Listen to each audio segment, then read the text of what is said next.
today is an incredible day. I can't wait for you guys to hear Mignon Francois, who has the most amazing story. But not only that, she gets to discover her main type today. So keep listening, and I'll share with you after my coaching thoughts and how I got her to discover her main type.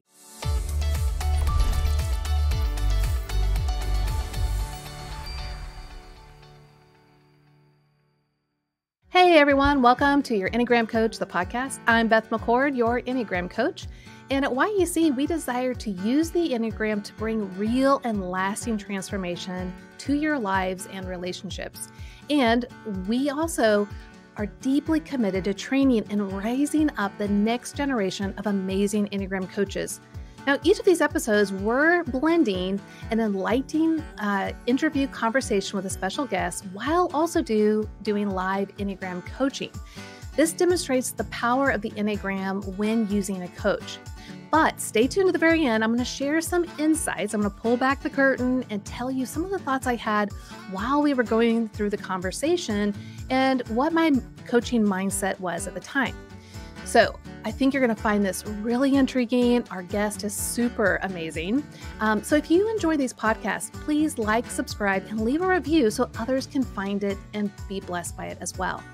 Now, for those of you that are passionate about using the Enneagram to bless the next person, then our Become an Enneagram Coach training might be the right fit for you. So get our free mini course to test it out, and that's at yourenneagramcoach.com/mini course.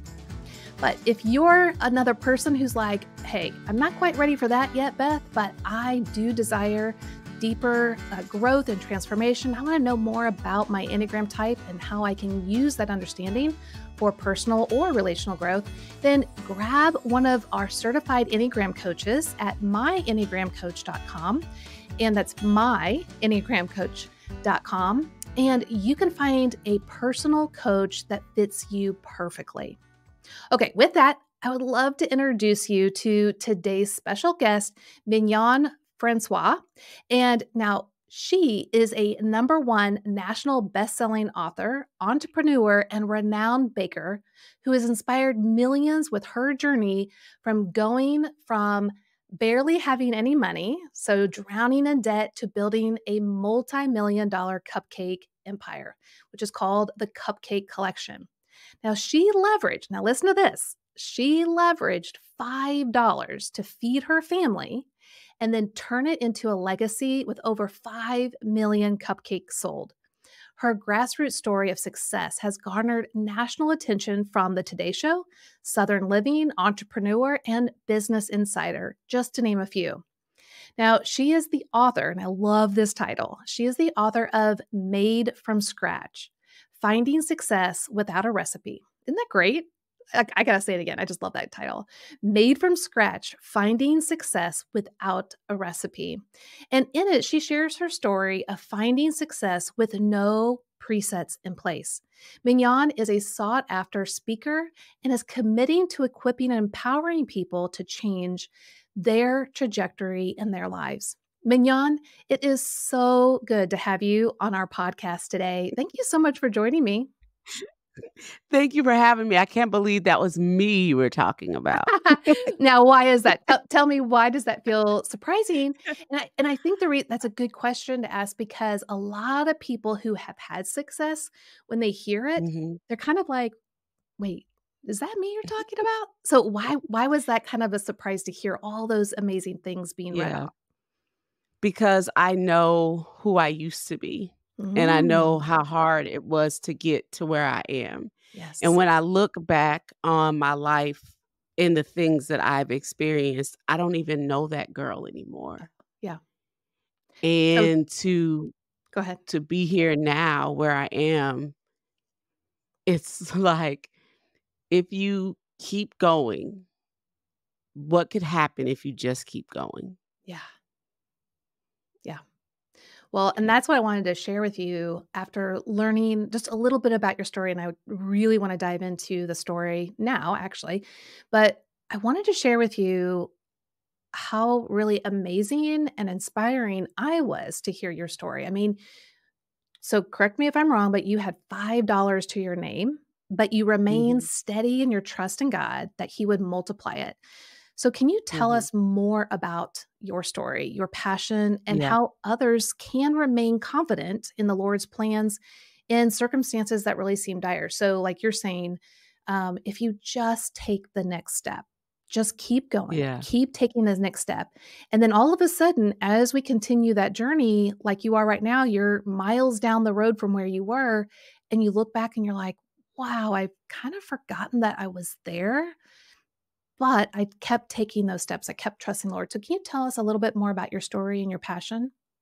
Yeah, I was drowning in debt and brokenness. I was losing everything that I had, including the house where the Cupcake Collection exists today and my 21-year marriage. Mm, I had been a stay-at-home mom when my husband asked me for a divorce. okay. I was devastated thinking, how am I supposed to take care of me when my whole life has been taking care of this house and these children? Mhm. And so we decided to open up this bakery idea that I had garnered from listening to the radio, where Dave Ramsey was telling people they could get out of debt by having a bake sale or a garage sale. Problem with the garage sale, we sold everything we had to get to Nashville in the first place. Okay. And then problem with the bake sales, I don't know how to bake, not even out of a box. But I had these really awesome daughters who know how to bake, and I thought, well, I just sell whatever they were making at night during the day while they were at school. But shortly after we got started, my youngest let me know, I'm really not interested in your little bakery idea. I'm going back to New Orleans where we're from. Oh, And wow. so I had to start figuring out how I was going to bake. I began to test it through science. I took my background in science and applied it to the recipe. And it was there that I began making chemical reactions. So I tell people all the time, I'm not a baker, I'm a scientist. And Uh-huh. I use those things to go out into the streets, and I would see real estate agents in my neighborhood. And I say, hey, look, I don't know what I'm doing, but I got a bakery coming soon. My family says it's good. I just need to know what you think. And they would offer me money on the street for what it was that I was making. Wow. And so as I began to be known in the neighborhood for what I was making, my neighbor knocked on the door one day and asked me to make cupcakes, for which she was offering money. What she didn't know was I was sitting in the back of my house trying to do this Dave Ramsey baby step plan, Yes, and I yes. only had $5 left to my name, and I hadn't fed our Mhm. family. Mm, I was sitting in the dark because we didn't have electricity, and we were running our house on a generator. mm, So I would save the gas in the generator during the day so that my children could have normalcy at night. mm, And then I would go to the Kroger on the corner of Monroe and 8th, and I would buy jugs of water to warm over a burner in our backyard to fill up the tub so that my children could have warm baths. That was what my life was like when she asked me to make cupcakes. So hearing the story of leveraging that $5 simply looked like, okay, God, mm, I have $5 to my name. Why would you give me this opportunity when I have no money to take it? And I heard God say, but I feed birds though, and they don't store up in barns or toil for anything. How much more will I give you who looks like me? mm. When the flowers of the field and all of their splendor, not even Solomon was clothed like one of these. And I was like, all right, so let me go to the store and buy what I can buy. I spent that $5 getting ingredients, and I turned it into 60 that day. I turned that 60 into 600 by the end of the week, and I've been flipping that same money for the last 17 years to the tune of over 5 million cupcakes sold, an award-winning recipe that belongs to me that I created in that kitchen, a house that I was able to save from foreclosure, being voted as the top bake one of the top bakeries in the nation. We were ranking in the top 10 in the nation. Mm. It's the best cake in Tennessee and the best cake in Louisiana. That is so fun to hear, right? I mean, it's just so fun to hear. Now, as you share that story, because when I was sharing, it was kinda like, "What is she talking about?" Like, Mhm, but then when you share it, is it feel different? mhm. Yeah, because it's like hearing those accolades. I always knew I was gonna be famous. Mhm. I just didn't know what for. When I was little, I remember telling my mom, "I'm gonna be famous one day." And she asked me what for, and I said, "I don't know." And she said, "Well, then just be famous, baby." And Aw, that was I just knew that God didn't waste this fabulous name I have on nobody knowing it. right? So I just had to do my due diligence to make my name great. Ugh, wow. Okay, so you've got $5. You're following Dave Mhm, Ramsey, which a lot of us have, and mhm, but here's the thing, and this is what I love your story, is because you're literally sitting in the dark, saving electricity for your kids, you're warming the water outside, you're having to go above and beyond what majority of the people in the United States need to go through. And a lot of times there's people out there that are struggling, and our struggles are unique to us, and, but a lot of times we get into this phase of, "Well, but I can't overcome this hurdle." mhm, You had enormous hurdles and multiple hurdles. mhm. What helped you to continue to jump over them time and time again? Because I'm sure, like you said, you kept flipping the money, which is awesome, but I'm sure there was times where you ran into another hurdle or a brick wall Yeah, at times, and it's like, "I can't scale this wall." What did yeah. you do in those moments? How can I people follow your steps in their unique way, but also not mhm. get derailed from the calling they have on their life? Yeah. I believed God. I was raised in a very religious household. Mhm, And I believed that if God is who he says he is, he can do what he says he can do. And I decided to test it and mm, see if it would be real for me. What I realized was that God is not a respecter of persons, which means that if you've seen it done for somebody else, it's an indication that you can have it too. And so I remember having a come to Jesus talk with God, like, God, do you love all these people in this neighborhood more than me because they have things? mm, They have luxurious things and I have not even the basic necessities. And I heard God say, "Are you willing to put in what they put in to get what they get out?" mm, And I realized that that work was required of me. And I realized that if I took out these things that I had learned growing up in church and in Christian school and all this that I had been, taught over the years, that if I put them into practice and spoke them into existence, that maybe it would work because whatever I was doing before wasn't working. yeah, And so if I could just count it all joy when I experience trials of many kinds, knowing that these trials come to increase my perseverance, that when my perseverance or my get through, when I get through my get through, it will be mature and complete. Then I would lack nothing. yeah. All right. Well, let me see what that looks like.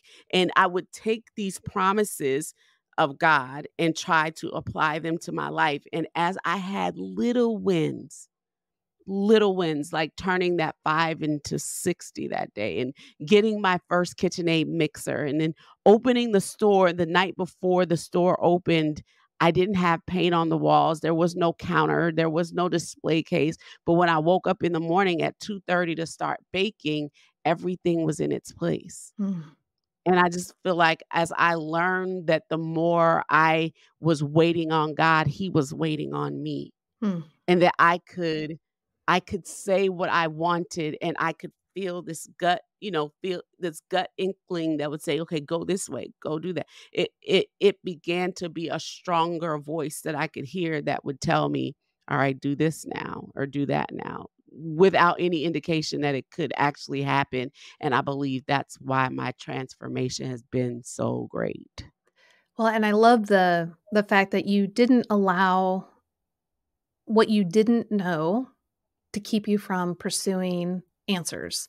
Like, "Hey, Yeah. I can be a baker because I'm a scientist." Like, "I will figure this out one way or the other." And in fact, really doing it the scientific way is much better way, um, because you dialed it in, and so I just find the perseverance that you've had, the resilience that you've had is Mhm. truly remarkable and a testament to, you know, just God's power moving in and through Mhm. you.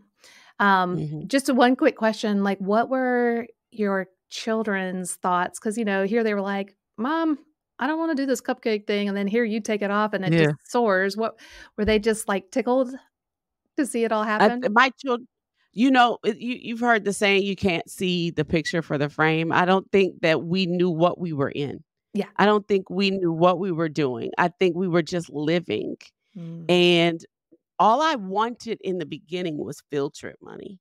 yeah. I wanted field trip money so that my children could have what all the other kids had. Mm, And as we began to get field trip money, and as we began to get senior dues money, and as we began to have gas money, mm, something happened that made them more inquisitive about, well, how can we get more of this?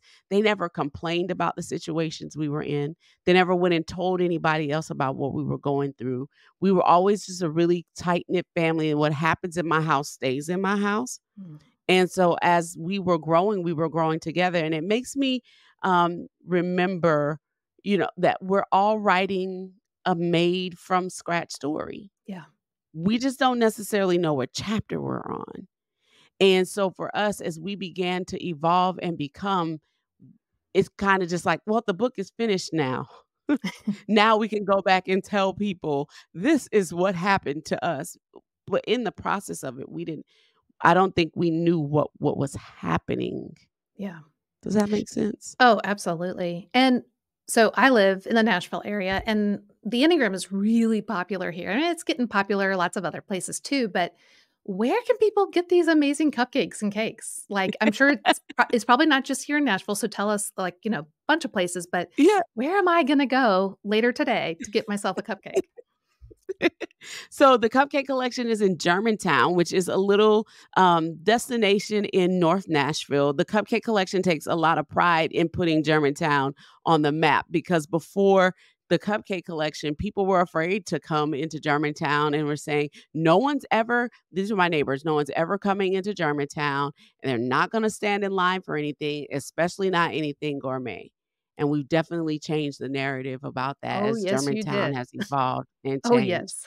If And now people anyone's from come Nashville, into they know Germantown is it's a very nice place to go. Like, I've been to a restaurant there that Yeah, I can still remember the luxury yeah, that it afforded. So, well, you'll be seeing me at the Cupcake yeah. Collection soon. So, Yeah, um, but for yeah. those who aren't in Nashville listening, you can 24/7 order on the cupcakecollection.com, where we ship our cupcakes nationwide via our partnership with FedEx.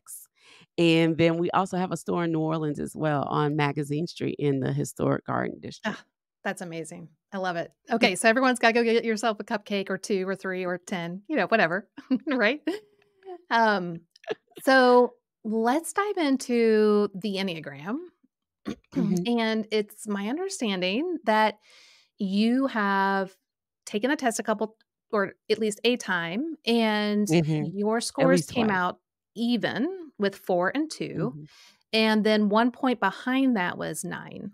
And so you mhm. haven't fully settled on which is your main type. Is that correct? That's true. Okay. So let's kind of dive in there. So this will be fun for our audience to hear, because a lot of times I'm talking to people that know their type and we just kind of venture into that. But a lot of people, either they don't know their type, they don't know how to find their type, or they're mistyped. That happens all the time. And I think it's also good Mhm, for, you and other people to know that our conversation today, we may not land on it, and that's perfectly fine. It is it's a path of discovery. Some people, it's mhm. super fast and it's clear, and that's amazing. And some people just takes time. So I thought it would be fun to just kind of journey together, and I'll kind of guide and lead you along the way. Does that sound fun? Yep, it does. It's also a little scary. Yeah, right?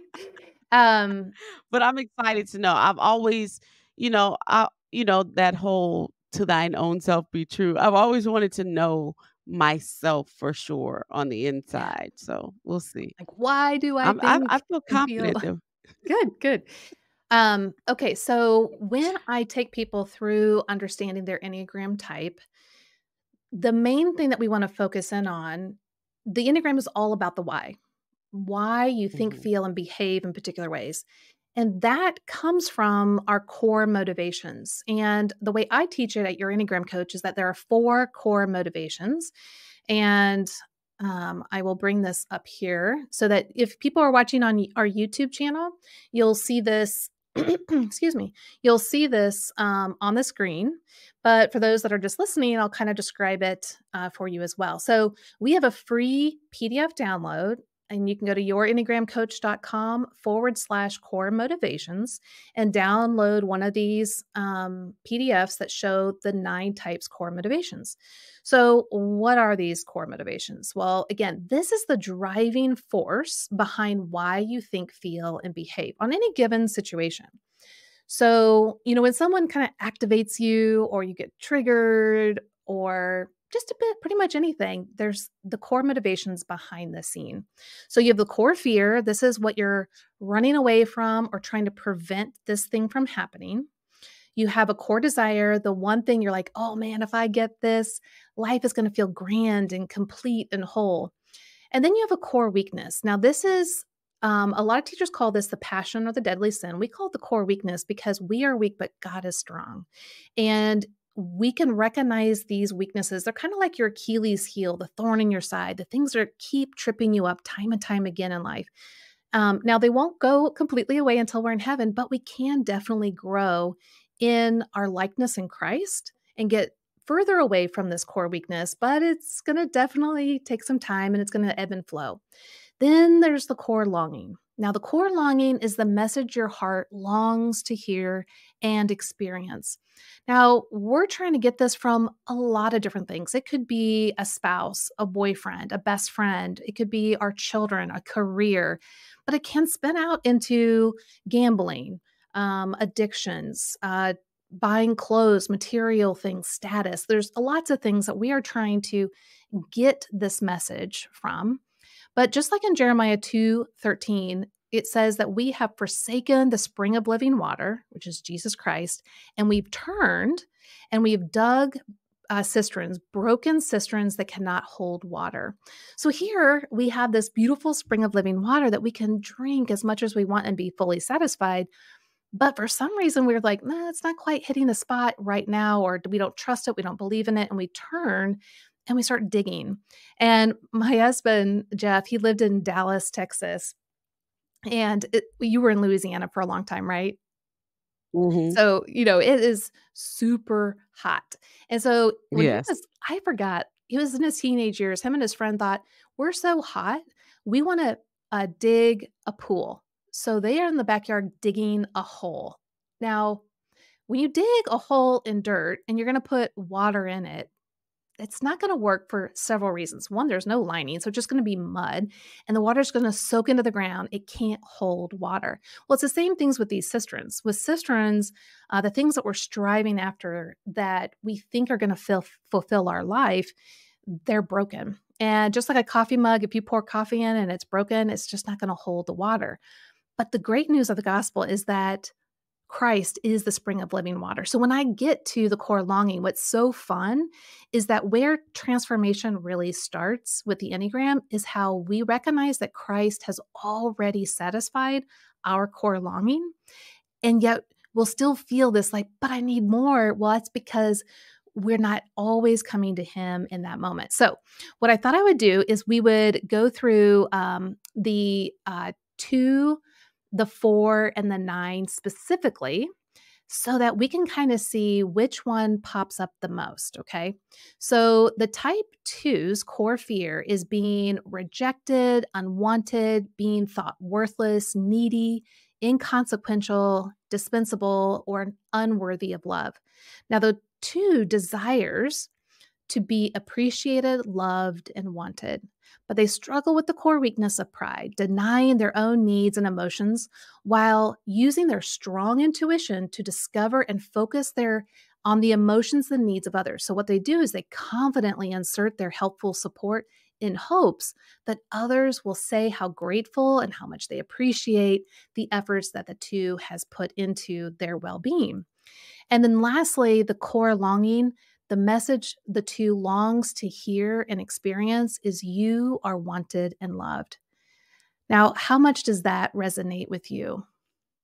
Oh, it's like you just read my whole entire inner my inner self as a I know exactly when it began too. Okay. I was Yeah, tell me about it. uh, I was about 8 or 9.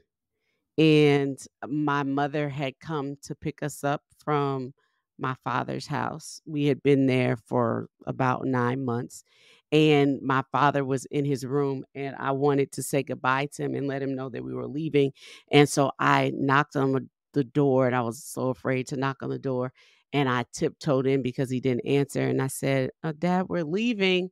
I love you," and he didn't say anything. Mm, And I said, "Dad, did you hear me?" I said, "I love you." Um, and he said, "How can I love you when I don't love myself?"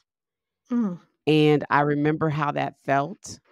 I remember tucking that in and carrying that with me that my dad didn't love me.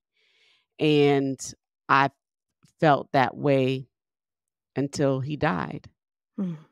Um, only 2 or 3 years ago now, my dad has been gone.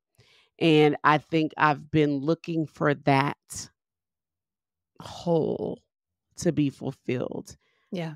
to the tune of I got pregnant when I was 17 Mm. and my baby loved me. To Right. this day, he adores his mother. Um, I wanted to be I know that I have a top need to want to be wanted, to want to be loved, to need to be liked, to have a win, and I believe it started right knowing that the one man that I wanted to love me said that he didn't because Yeah. he couldn't. Yeah, and one of the biggest fears of the type 2, and I think it will be good to still look at the 4 and the 9 just to be sure, but Mhm. one of the biggest fears of the 2 is the word rejection, is to feel rejected. And it sounds like Yeah. that really encapsulates that story. Is that what you Mhm. felt at that moment? Yeah, I wrote extensively about this in my new book, and I wrote about it because I realized that sometimes when you go back and visit the places that hurt Mm, and make a new memory, you get to replace what hurt with something that is joyful. yeah. But it's definitely been hard for those reasons to figure out. Because when you read the 4, I feel like that screams my name too. Yeah, so let's go there, real quick, and that way we can just, because the 4 and the 9, for those that aren't really familiar with the Enneagram, let me actually go back up to here. So as you can see in this symbol, so the 2 is this teal, dot, and then the 4 is this green dot, and you see there's a line connected. So the 2, if your main type is type 2, you will take on some of the attributes of a type 4, when you're healthy and less healthy. They will come in. So it just depends on where you are. But the 4 can be an influence or vice versa. If you're a 4, the 2 can be an influence. Now, you don't become the other type, you still remain your main type. And this is why it can feel so confusing like, well, why do I feel like there's these 2 parts in me? Well, it's because they're connected and they actually influence one another. But what is the one that reigns supreme? Which core motivations are the true driving factor all the time? So that's what we're really Mhm. trying to get at. So what that knowledge does is it allows you to go, "Oh, well 2 and 4 are a part of me and I can honor that. I don't have to get rid of one or the other. They are both within me, but which one is my main type?" So that's really what we're going to get to here. So let me go to the 4. So the 4's core fear is being inadequate, emotionally cut off. So someone telling you you can't have your emotions, you can't express your emotions, being plain, mundane, defective, flawed, or insignificant. Now, for the 4, they desire to be unique, special, and their most authentic self. Now, they struggle with the core weakness of envy. Now, this is where they're feeling that they are tragically flawed and there's something foundational missing inside them, that others possess these qualities that they feel that they're lacking. So now the type 4 compared to the type 2. So the type 4, this envy, think of it. So the 4s have immense emotions, and the 4s look inward at their emotions to try to discover, understand who they are, their unique being. And they want to display this uniqueness for the world because they feel that if they don't have a uniqueness to display, well, why would people love them? And so Mhm. they're constantly looking for this unique, special quality that's different from others. And so that's why it can be really hard for 4s in some ways to find the Enneagram and to find their type because they're like, wait, there's others like me? Yes and no. There's no one like you. And yes, there are going to be some commonalities, but you still have your own unique story, your own unique passions, desires, abilities, and so on and so forth. But there will be some attributes underlying that are the same. And so for the 4, they want to be very unique and special and definitely be able to express all of their emotions. Now, for the 4, they long to hear you are seen and loved for exactly who you are, special and unique. So the 2 is fearing rejection and wanting to be appreciated and affirmed. They feel that they must help, serve, support others in order to get that love and affection. The 2s have antenna that when they come into a room, they can literally feel other people's feelings and and sense their needs. It's the superpower they have. Now, there might be times where they can realize, well, that's not my responsibility. But 4 or 2s aren't going to stop there because they fear that if other people know that they sense other people's feelings and needs and they don't move in to help, they're going to be seen as selfish and rejected. So the 2 believes, nope, I've got to move in. I see a need. I've got to move in. And the 2s will move confidently in towards others to help serve, support, give advice. There's lots of different ways that they can do this. It's not just baking something or babysitting, it's any form of help and service. But the biggest thing to understand is that they will confidently move in, and it can be sometimes really confident and assertive. Sometimes it's a little bit softer, but they move in because they're so afraid of others seeing them as being selfish and being rejected for that selfishness. Now, the 4, on the other hand, 4s are looking inward and they are really examining their own life, and their emotions are wide ranging. And for them, they can see other people's needs and feelings, but it's still more focused on, why am I defective and flawed? Why does everyone else seem to have it all together? There's something wrong with me.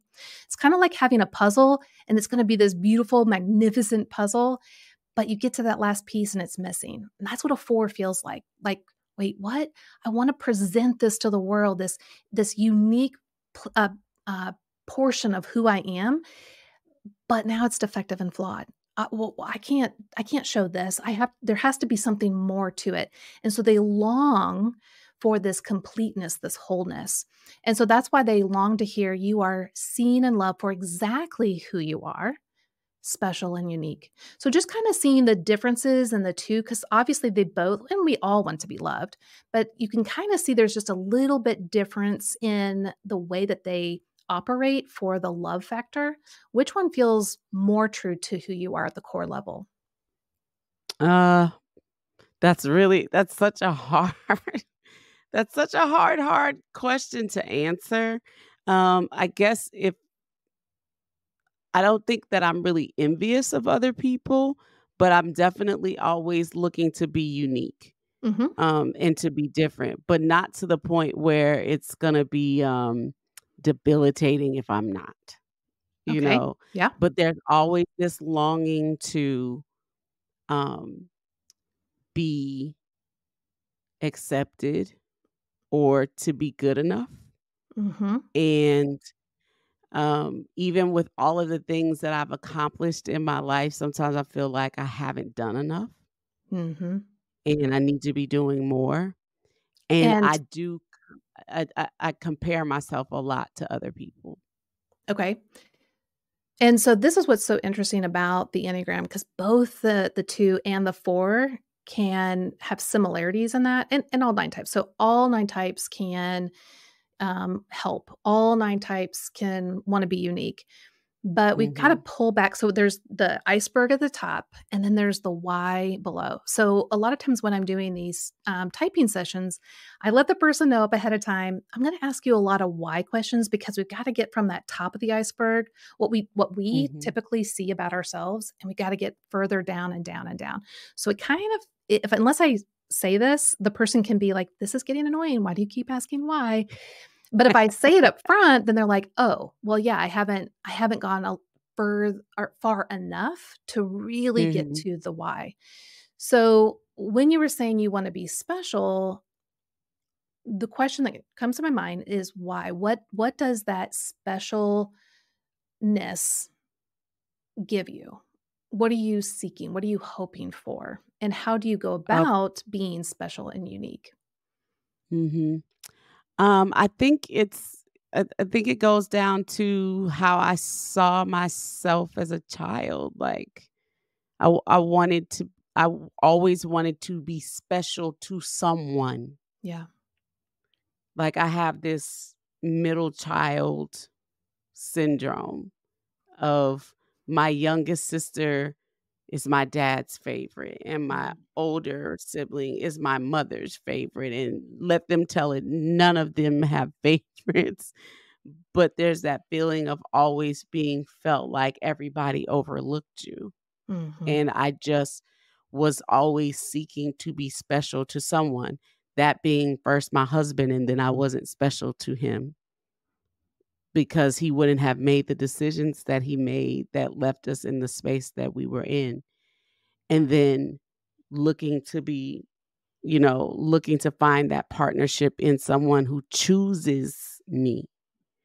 I've never felt chosen specifically by anybody who could have made that choice.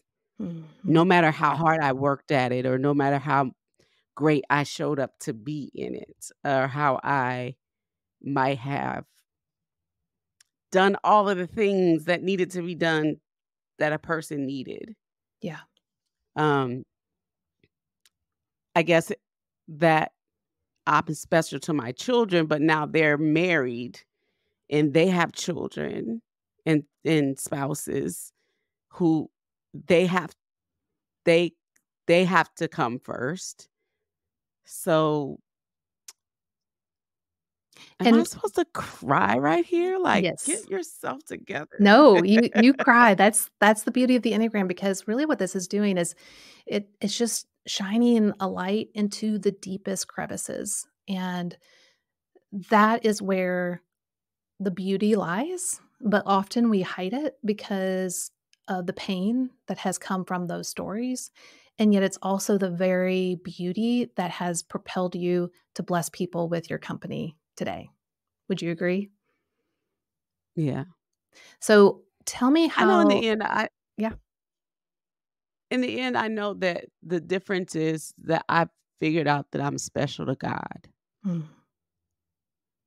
And in what way? If I'm not special to God, well, I believe God loves me more than anybody else.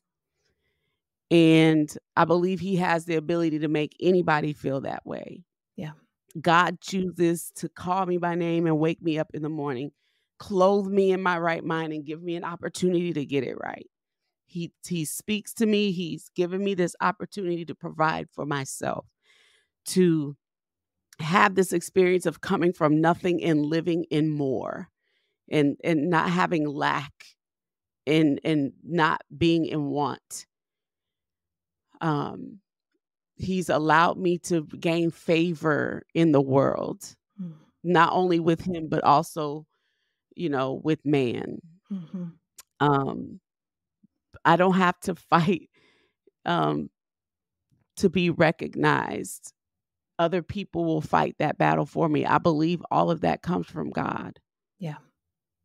So on one end, it's that, wanting to have that sort of chosen relationship, but in the end, God provides it to me. Yeah. When you and let me pull up number, uh, type 9 because, I wanna make sure that we're not missing that one either. So the type 9 is the peaceful accommodator, and the nines fear conflict, tension of any kind, discord, feeling shut out, overlooked, losing connection with others, and in their relationships. So that really is, oops, hold on one second. I just moved. Sorry, Nate, you'll have to come back here. I just moved it and it went to the TV that's not on right now. There we go. Let's see. Okay, here we go. Okay, so the 9 fears losing connection with others, any kind of discord, turbulence. All they're desiring is inner stability and peace of mind. So what you find with 9s is this core weakness of sloth. Now, it's not a physical laziness, even though as 9s, we like our cozy comforts, but it's remaining in an unrealistic and idealistic world in order to keep the peace, remain easygoing and not to be disturbed by their anger, falling asleep to their passions, their abilities, their desires, needs, and their worth by merging with others to keep the peace and harmony. And 9s, they long to hear your presence matters. Does that resonate just as much, more, or less than those other 2? Probably, I mean, it resonates, but not as much as the other 2. Okay, good. And this is what I love about the Enneagram, because we use all 9 types to varying degrees and different amounts. And so the 9 has a part that it plays within you, but it sounds like it's not hitting the same chord as these other 2, which is great. So, there we go. So as we look at the 4 and the 2, there's several differences that I kind of want to point out, and to kind of help you to solidify which one might be your main type. And like I said, if we don't find it, no problem. The 4 is really focused in on their identity, their unique significance, their emotions, and they really can't move forward unless they have dealt with their emotions. So think of the 4 really going inward and understanding their emotions. They also are the emotional reactive type. They also are the withdrawn type. So they will withdraw to deal with their emotions so that they can then move forward in life.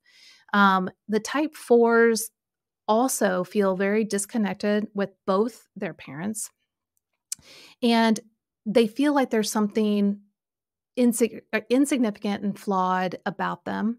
Their emotions, they typically go into what is the normal state for them is melancholy.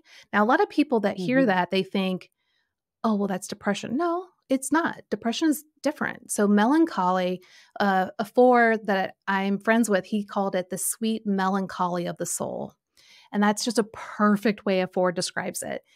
It's the waters they swim in. And it's not so much that they're depressed, though 4s can be depressed, but so can everyone.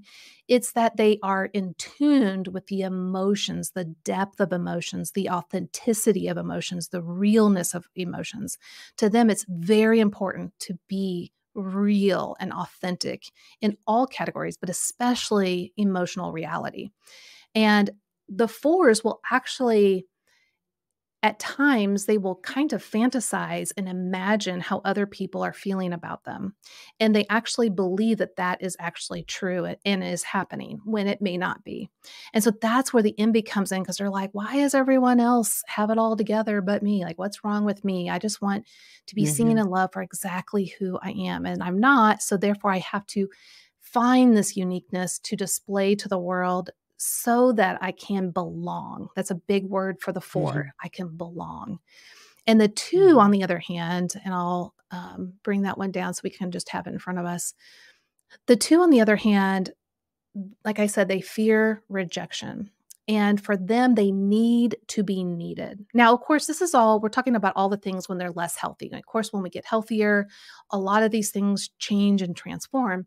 But when the 2 feels like they can just be dispensed, that they're disposed by others, that they're not needed or wanted, they will start to panic because in their mind, the way that they are loved is by giving, serving, helping in some form or fashion, and others seeing it and feeling it and showing their appreciation. Oh my gosh, thank you so much. You're amazing. Or that was such a gift. Those, and when they don't get enough of that, they're going to feel depleted. And so they're going to create needs in others, dependencies, so that they can hopefully hear that. Now, of course, this is when we're not at our best. But here's what's so great about the Enneagram is, so those are the 2 and the 4, but I also want to paint a picture of when they're healthy. The 2, when they're less healthy, they will insert their help. They will manipulate to get others to need them, to have dependencies on them because they feel a lack of love and being wanted.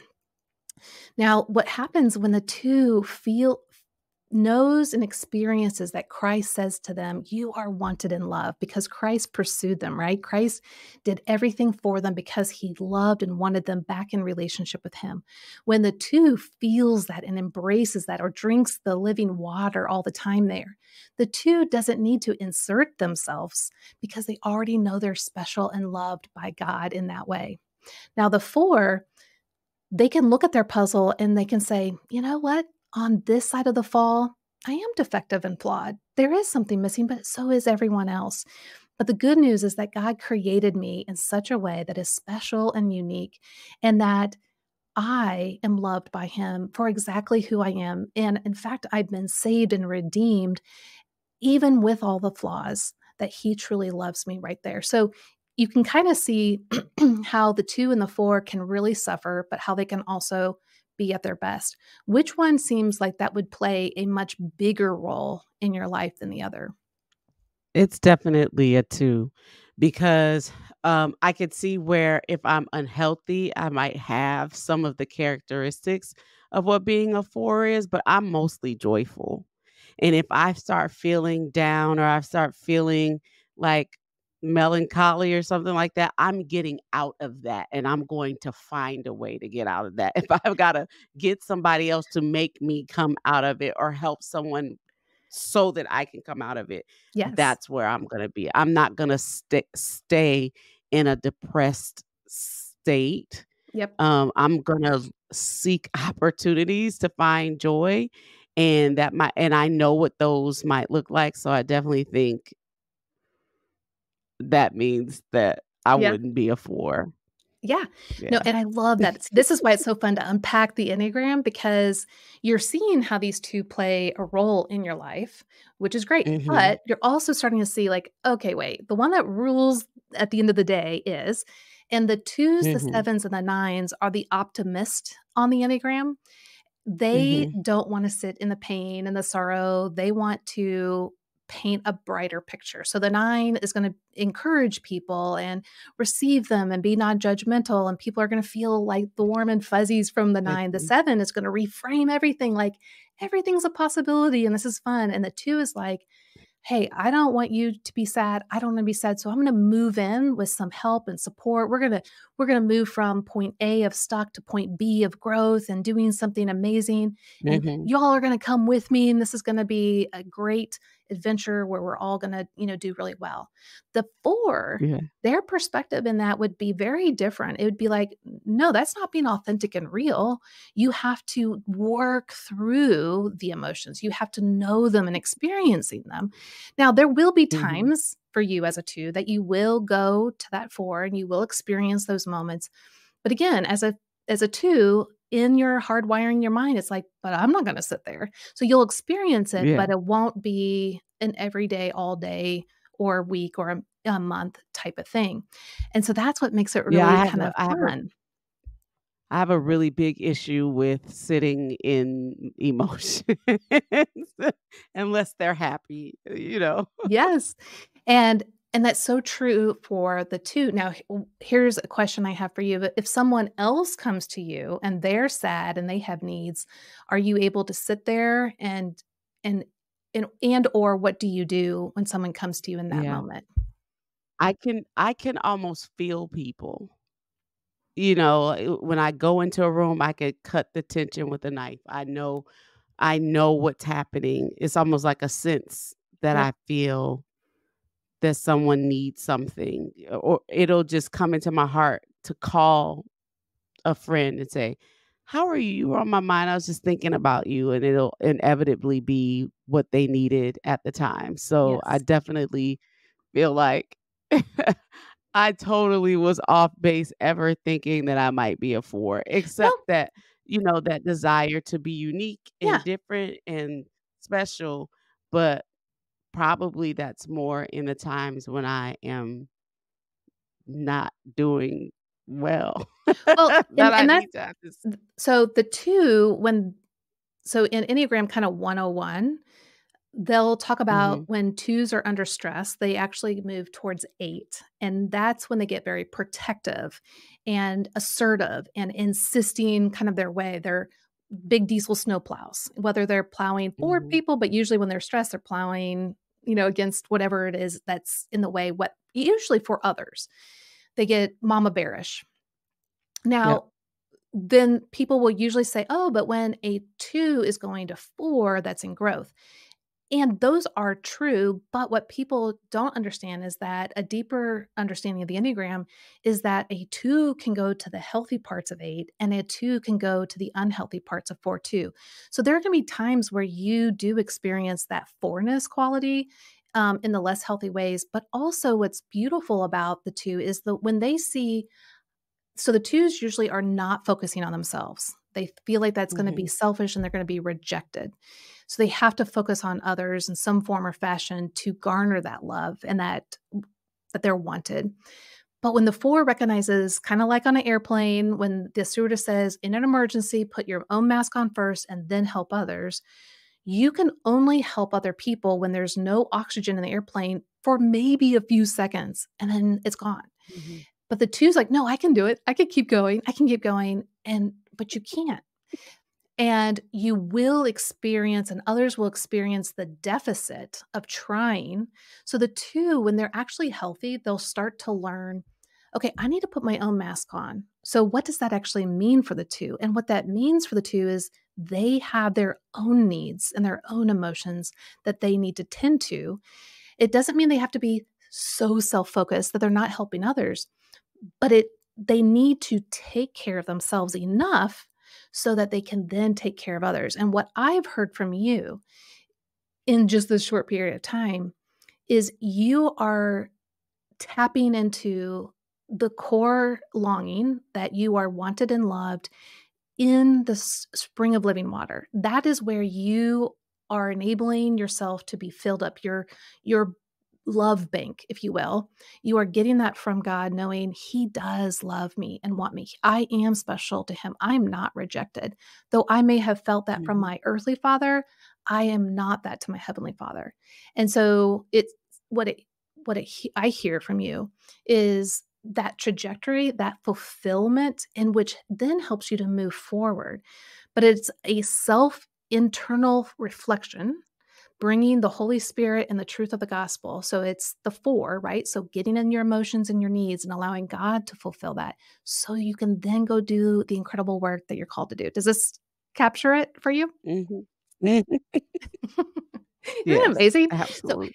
so tell me what it's like. I would just love to hear, what is it like when someone special and dear to you, could be a family, friends, or anyone that's special and dear, is being marginalized, hurt, harmed, at the mercy of injustice? What happens in those instances? Do you become that mama bear? I'm definitely I'm definitely a challenger in that space. Yep. I will fight you. Yes. Exactly. I will fight you for what I love. Yes. Um, and I feel like I always am looking to fight for what's right. Mhm. Yep. Exactly. And so here's what's so cool. Right. So I'll put this back up on the screens and I'm going to show you that symbol again. So I'll see if I can make it bigger. I don't know if I'll be able to. Here we go. So, and you guys can see this on YouTube, our YouTube channel. But so as you can see, the 2, the teal color, is next to the blue, which is the type 1, and it's also next to the green, the type 3. So here's what's really intriguing about you as a 2. So not only the you're connected to the 8, which you can plow a path for others, like, "Don't mess with my people." Mhm. And the 4 where you're feeling the depth of emotions and, the creativity and the uniqueness that you can bring to people. But the 1 wants reformation, wants reform, wants principle, wants to do what is right and good. But then the 3 wants to excel, to be efficient, to, um to achieve what feels like is not possible to achieve. And so with your story, what I hear is this beautiful type 2 that was in a place of struggle, but you tapped into your 8. So you plowed a path for your family in a healthy way. You plowed a path for your family by understanding their needs, with which is the 4 in a unique way, which is cupcakes. You did it with resilience and you were like, "Hey, nothing's gonna stop me." And that's what a 3 can do. Like, "Hey, we're gonna make this happen. Here's the steps that I gotta take." And then the type 1 part of your heart is like, "But I'm gonna do it in the right way and I'm gonna honor God."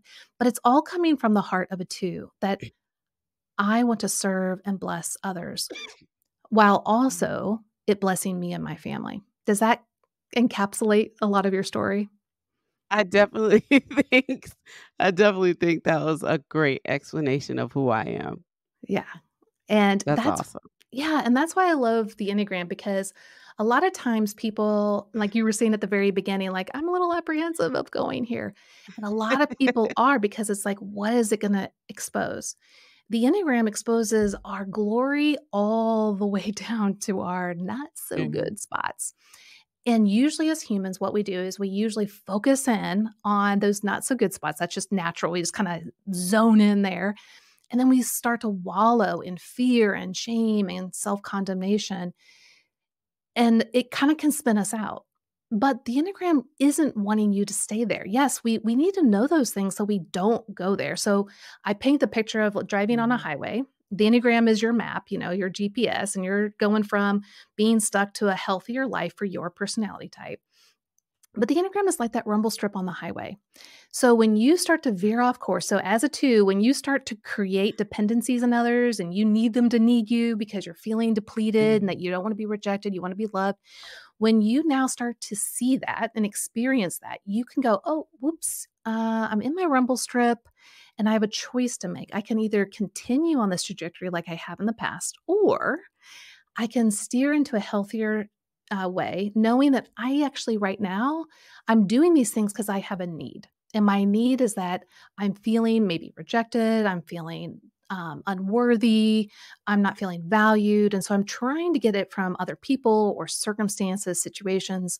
But I don't need to do that because God has me. And so that's when you pull in and you go in deep with the gospel, and that's where you're getting fulfilled, which allows you then to excel. And so that's how the Enneagram can really work as you move forward, not in a place of shame and condemnation, though we'll go there. We don't want that. Christ already took care of all that. He put that on the cross.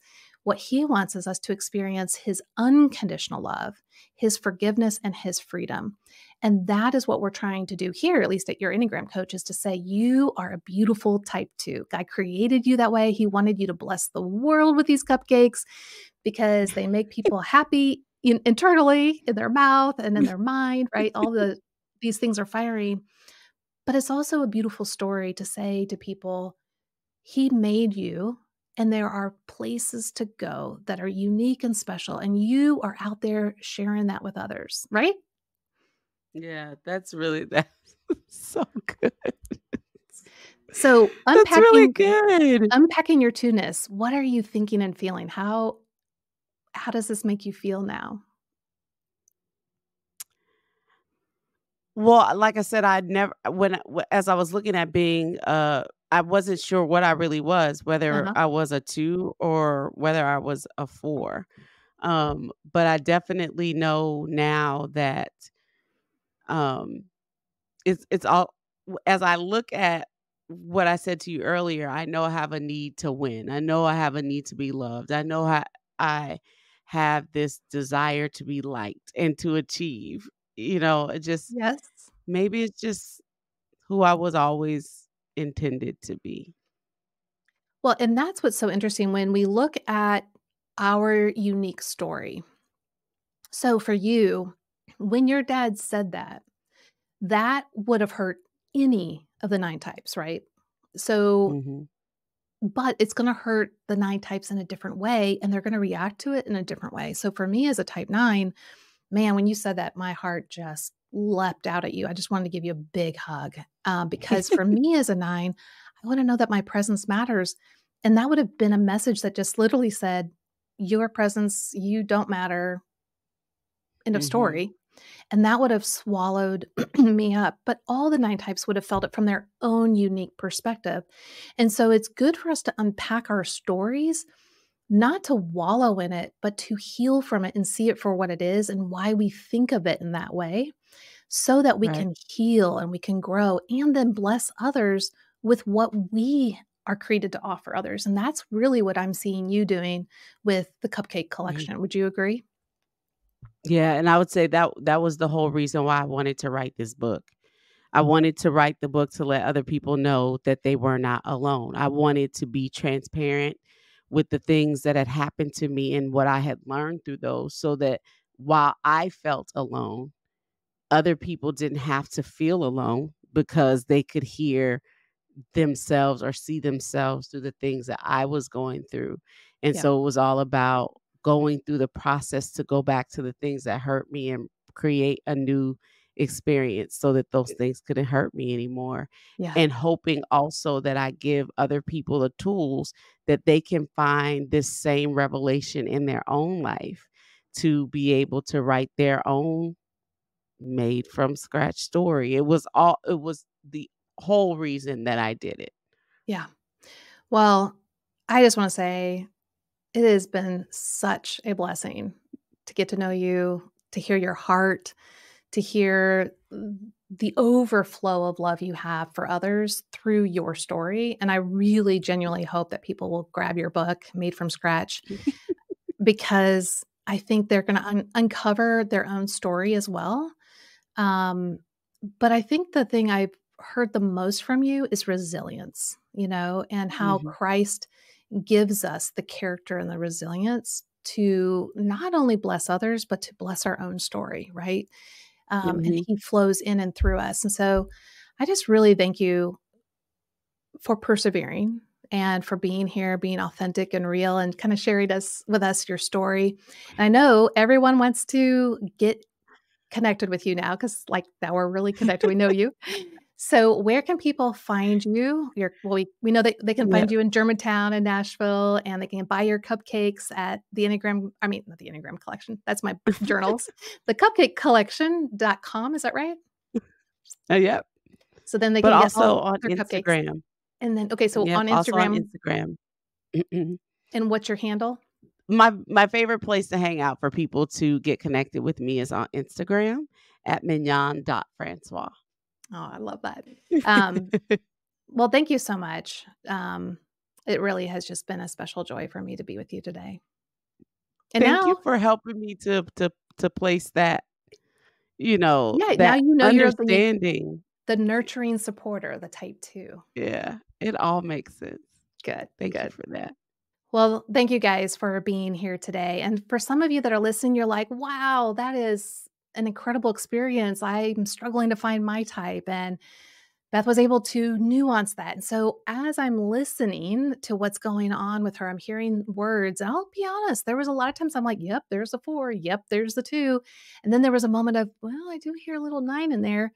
And so I am listening and kind of calculating all the responses and asking curious questions so that we can unpack more of why she's thinking and feeling particular ways, because a lot of the times I was hearing a lot of 4ish and 2ish stuff.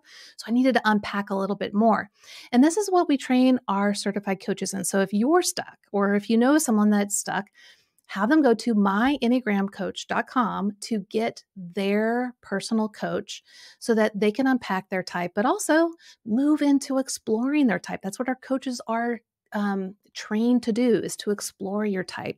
Now, if you're like, man, that's awesome, I would love to coach, well, then join us by going through our Become an Enneagram Coach training, and you can get a taste of it for free at yourenneagramcoach.com/mini course. Well, thank you guys so much for showing up today. I hope, as always, you remember that the Enneagram reveals your need for Jesus, not your need to work harder, because it is the gospel that transforms us. I'll see you guys next week on Your Enneagram Coach, the podcast.